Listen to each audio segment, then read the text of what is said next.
Inlet సొరంగ మార్గం తవ్వకంలో ఏదైతే ప్రమాదం జరిగిందో ఇది చాలా బాధాకరం, చాలా దురదృష్టకరం. ఆ 8 మంది కార్మికులు లోపల చిక్కుకుపోయిననేది చెప్తున్నారు. వాళ్ళందరూ కూడా క్షేమంగా ఉండాలని, తప్పకుండా తిరిగి ప్రాణాలతో రావాలని చెప్పి బీఆర్ఎస్ పార్టీగా మేము కోరుకుంటున్నాం. ఎందుకో ఈ రాష్ట్ర ప్రభుత్వానికి సరైన పట్టింపు ఉన్నట్టుగా కనబడడం లేదు మనుషుల ప్రాణాలంటే. వాళ్ళు ఈ రాష్ట్రం వాళ్ళు కాకపోయినప్పటికీ కూడా ఈ రాష్ట్ర నిర్మాణంలో భాగస్వాములైన కార్మికులు. ఆ రకంగా దాదాపుగా 30-35 లక్షల మంది కార్మికులు, ఇతర రాష్ట్రాల కార్మికులు, కొన్ని టెక్నికల్ అవసరాలు ఉన్నప్పుడు ఇతర దేశాల కార్మికులు కూడా వచ్చి ఇక్కడ వివిధ ప్రాజెక్టుల నిర్మాణంలో భాగస్వాములు అవుతున్నారు. అదేవిధంగా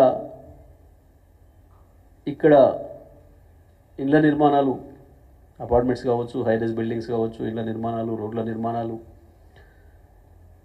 ఇతర రకాల అనేక పరిశ్రమలు, మిల్లు, చివరికి వ్యవసాయ రంగంలో కూడా అనేక రాష్ట్రాల నుంచి కార్మికులు వచ్చి భాగస్వాములై తెలంగాణ నిర్మాణంలో, భారతదేశంలోనే తెలంగాణ ఒక నెంబర్ 1 రాష్ట్రంగా 10 ఏళ్లలోనే తయారు కావడంలో వారదైన పాత్ర పోషిస్తున్నారు.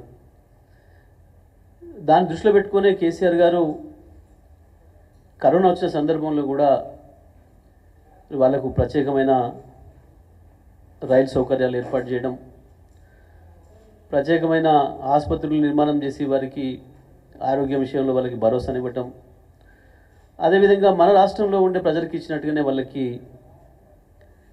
బియ్యము, ఇతర సౌకర్యాలు ఇవ్వటం, డబ్బులు ఇవ్వటం, వాళ్ళని కూడా మన బిడ్డలుగా చూసుకోవాలి, కార్మికులు ఎవరైనా కార్మికులే అన్న భావనతో ఒక మానవీయ కోణంలో పనిచేసిన విషయం కూడా మనందరికీ కూడా తెలుసు. కానీ దురదృష్టం ఇవాళ 3 రోజులు అయినప్పటికీ కూడా ఈ రాష్ట్ర ప్రభుత్వం యొక్క చర్యలు చాలా అంటే చాలా నిర్లిప్తంగా, ఏదో ఉదాసీనంగా కనబడుతూ ఉన్నాయి. కానీ ఇది మంచి పద్ధతి కాదు. దానికి కావాల్సిన పద్ధతుల్లో ఆ వేగం కనపడటం లేదు. మనుషులు లోపల ఉన్నారు, దాని కొరకు మనం చేయాల్సిన పద్ధతుల్లో అంత వేగంగా మనం కనపడతలేవు. ఎందుకంటే స్వయంగా ప్రధానమంత్రి గారు మొన్ననే మాట్లాడిందని చెప్పిండ్రు, ముఖ్యమంత్రి గారితో రాహుల్ గాంధీ గారు మాట్లాడిందని చెప్పిండ్రు.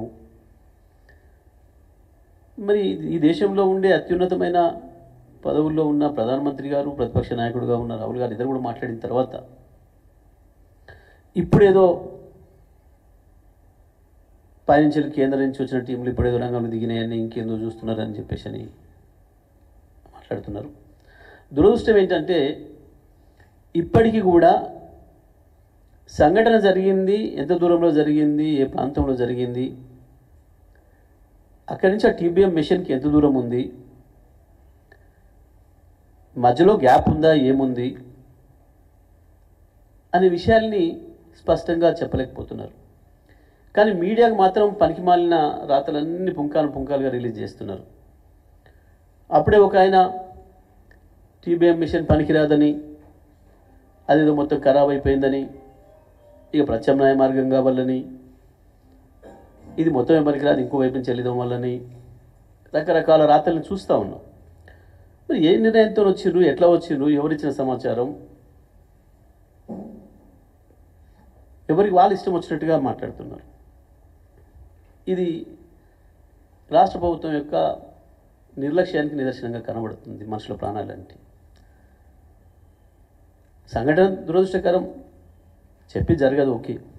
కానీ ఇక్కడ రాష్ట్ర ప్రభుత్వం ఎంత సీరియస్గా తీసుకుందనే దానికి ప్రధానమైన ఉదాహరణ ముఖ్యమంత్రి గారి ఇవాళ పర్యటన. ఒకవైపు 8 మంది పౌరులు ఏమైందో తెలియని పరిస్థితులలో ఉంటే వాళ్ళ కుటుంబాలు యువతల ఎంత దారుణమైన హింస పడుతుంటాయో, రాష్ట్రంలో ఉండే లక్షలాది మంది ప్రజలు ఎదురు చూస్తున్నారు నిమిషం నిమిషం